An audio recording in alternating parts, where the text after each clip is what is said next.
Grazie, buongiorno, sono Casadio di Repubblica. Nel suo programma lei mi pare sia cattolica, che è per le unioni di fatto e i matrimoni gay, quindi com'è questo? Le rispondo volentieri, io sono cattolica e proprio per questa ragione, perché sono una cattolica adulta, come direbbe qualcuno, penso che si debba distinguere.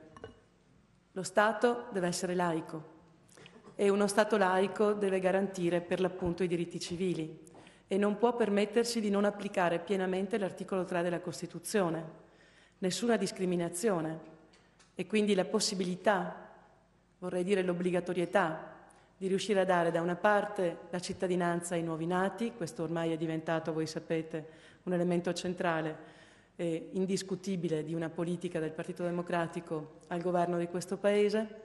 Credo si debba dare il voto amministrativo a chiunque lavori in questo territorio e quindi produca reddito.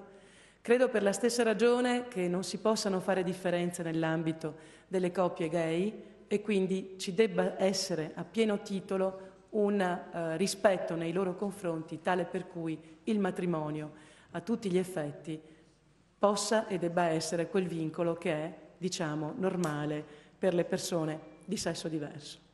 Da questo punto di vista io credo che ciò che è accaduto anche nel corso di questi anni nel silenzio, voglio spiegare la lotta che sta avvenendo per esempio per il recupero dei consultori, per la garanzia della tutela della donna con la 194. Tutto questo è stato via via, come dire, ridotto, diminuito nel tempo. Si sono diminuite le garanzie, si sono espresse garanzie teoriche che non hanno visto concretezza, che hanno visto riduzioni di valori economici diciamo, suffragio e a garanzia di queste tutele. Tutto questo deve essere assolutamente rimesso in campo da una politica onesta e che si occupi indifferentemente, indiscutibilmente di ogni cittadino. Questo è il dovere di uno Stato occidentale nel 2012.